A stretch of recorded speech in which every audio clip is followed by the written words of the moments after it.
कि ब्रह्मा विष्णु महेश भरत जी कैसे बन गए, जिसे कुछ चाहिए नहीं, सब कुछ लुटा दिया भोले बाबा ने, अपने पास कुछ रखा नहीं, जो कुछ मिला जो चाहे तीनों लोग लुटा दिए। भरत जी के पास उनको राज्य मिला, पिता के द्वारा प्रदत्त राज्य है, वरदान मांगा गया है माता ने, और उसके अंदर 14 वर्ष राम को वनवास और भरत जी के लिए राज्य मांगा गया, लेकिन भरत जी ने उस राज्य को लिया नहीं। उस राज्य को कह दिया कि ये संपत्ति तो जिसकी है उसी को दे दो, मुझे नहीं चाहिए। और आपने देखा कि उसके पश्चात कहां पर निवास कर रहे हैं, सब कुछ त्याग करके, जिसमें त्याग की भावना है वो भोले बाबा है। तो ब्रह्मा विष्णु महेश जहां पर तीनों वहां पर इकट्ठे हो जाएं, तो ऐसा संत समाज। लेकिन भजन के अंदर एक बात आ गई थी, वो जो हमें अच्छी नहीं लगी, कि काशी घूमे, मथुरा घूमे और हरिद्वार भी गए, वहां पर आराम नहीं मिला। बात ठीक है, आराम क्यों नहीं मिलता, उसका कारण है। एक व्यक्ति कहते कि फूलों का कई बार प्रदर्शनी लगती है, उसके अंदर भिन्न भिन्न प्रकार के पुष्प रखे जाते हैं वहां पर। ऐसे समाज जो ये है हमारा, ये संसार जो है, ये एक फूलों की प्रदर्शनी है। उसके अंदर भांति भांति के पुष्प उस विश्व के अंदर, उस मेले के अंदर सजाए गए हैं। और वहां पर कोई व्यक्ति बैठा और ठंडी समीर चल रही हो, हवा चल रही हो, तो उस हवा के क्या मिलेगा, क्या निकलेगा, वहां पर सुगंध आएगी, क्योंकि पुष्प है चारों तरफ उसके। उन सुगंध पुष्पों से अच्छी सुगंध आएगी, वायु वो लेकर के आएगी। और एक व्यक्ति अगर कोई जाकर के कहां पर कूड़ा कचरा डालते, म्युनिसिपल कमेटी वाले, म्युनिसिपैलिटी वाले जहां पर कूड़ा कचरा डाले वहां पर जाकर के बैठे और हवा वहीं पे चल रही है, तो हवा आएगी तो वो उसका गंध कैसे आएगी, वो कहेगा दुर्गंध आ रही है। वायु वही की वही है, लेकिन एक को वो दुर्गंध ला रही है और एक के लिए वो सुगंध ला रही है।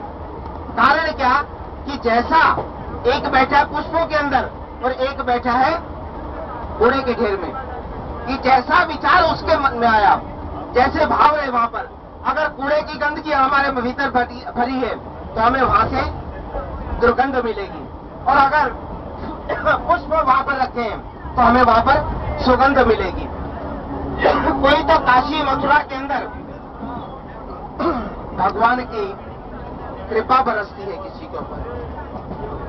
हम तो ये कहते हैं कि कभी हमें कष्ट होता है तो हम तो कहते हैं कि गोवर्धन जी चले जाओ और गोवर्धन जी की परिक्रमा करके आ जाए, हमारे तो जितने भी कष्ट है सारे दूर हो जाते हैं, स्पष्ट बात कहते हैं। अब गोवर्धन जी का संबंध क्या है, क्योंकि वहां से भगवान का नाता जुड़ा है। जहां पर भगवान कृष्ण ने वहां पर अपनी लीलाएं की हैं, और काशी के अंदर भोले बाबा ने अपनी लीलाएं की हैं। काशी भोले बाबा की नगरी है, जहां पर वो कहते हैं कि अगर कोई मृत्यु को प्राप्त करता है तो उसके कान के अंदर भोले बाबा राम नाम का मंत्र फूंक देते हैं और वो सीधा मुक्ति के धाम को जाता है।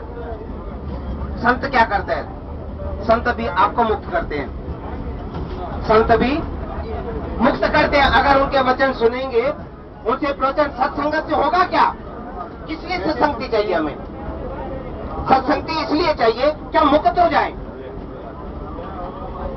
ऐसे गुरु को पल पल ध्याइए, ऐसे गुरु को पल पल ध्याइए, आप मुक्त जग तारे, आप मुक्त जग तारे, आप मुक्त जग तारे, आप मुक्त जग तारे। ऐसे गुरु को जाना है, ऐसे गुरु का स्मरण करना है, ऐसे गुरु की सत्संगति करनी है जो स्वयं मुक्त है, क्योंकि जो स्वयं मुक्त होगा वही तो तार पाएगा। अगर स्वयं अगर मैं लोभ मोह के अंदर फंसा हुआ हूं, कहते कि पंडित जी क्या है, कथा आती है वो भी, पंडित जी ने कथा की, बहुत धन संपत्ति आ गई, लोगों को कहा त्याग करो, और त्याग करके लोग चले तो पंडित जी उसे इकट्ठा करके अपने चल दिए, क्योंकि मन के अंदर लोभ भरा हुआ है हमारे। हम औरों को तो कहते कि त्याग दो और स्वयं उसे, कथा वो सुनिए ना हमने, कि अपनी पत्नी भी बैठी थी पंडित जी की, वहां पर कह रहे थे कि आजकल ये साग, अमुक साग नहीं खाना चाहिए, इसको त्याग दो, सबने त्याग दिया। और घर आए, ला करके पत्नी को दिया, पत्नी ने उठा के फेंक दिया।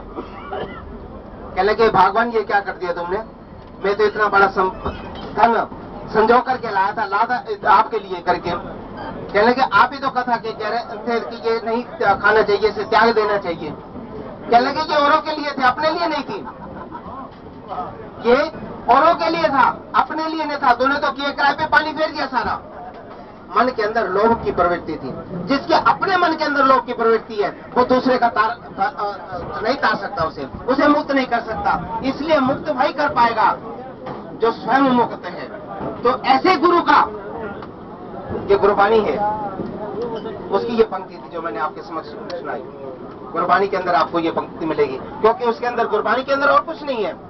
गुरबाणी में क्या है, संतों की बाणी है, वो कबीरदास जी की बाणी है, दादू जी की बाणी है, जितने भी संत हुए, गुरु नानक देव की बाणी है, गुरु गोविंद सिंह जी की बाणी है, उनके अलग अलग भाग। जैसे हमारे हम ये इसमें सब तो सोपान है ना, ऐसे ही गुरबाणी के अंदर अलग अलग सोपान है, जिसे हम अलग नाम देते हैं उसमें। और उसी में से संतों की जो वाणी है, और उस वाणी के अंदर उसके ये नहीं कि राम का नाम है।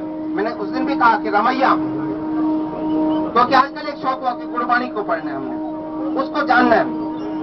मैंने सुना बहुत कुछ सुना, लेकिन उसके साथ साथ किसी को एक बार स्पष्ट शब्दों में समझ लेना कि किसी एक अमोघ ग्रंथ के प्रति हमारी श्रद्धा हो सकती है।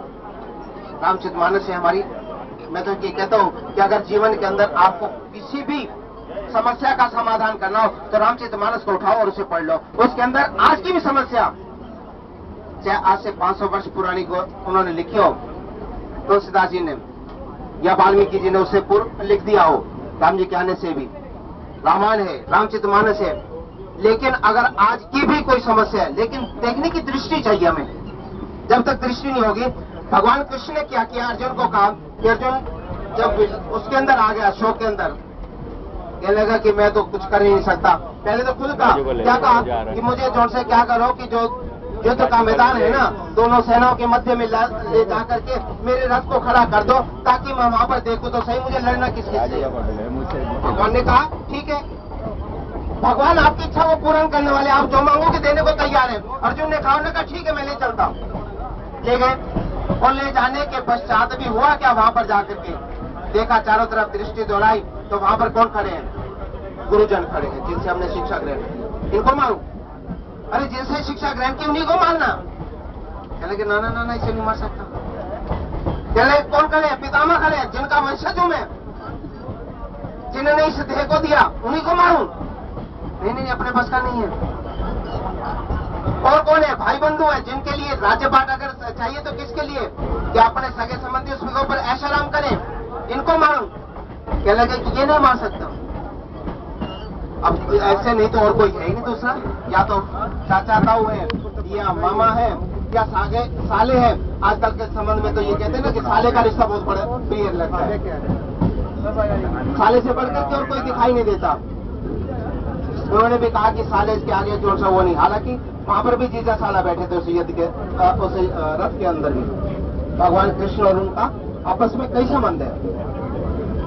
जब कहा कि हाथ खड़े कर दिए और कह दिया कि कारपण्य दोषो उपहत स्वभावा पृच्छामि त्वां धर्म समूर्चेता यश्रे अस्या निश्चितं ब्रूहि तन्मे शिष्य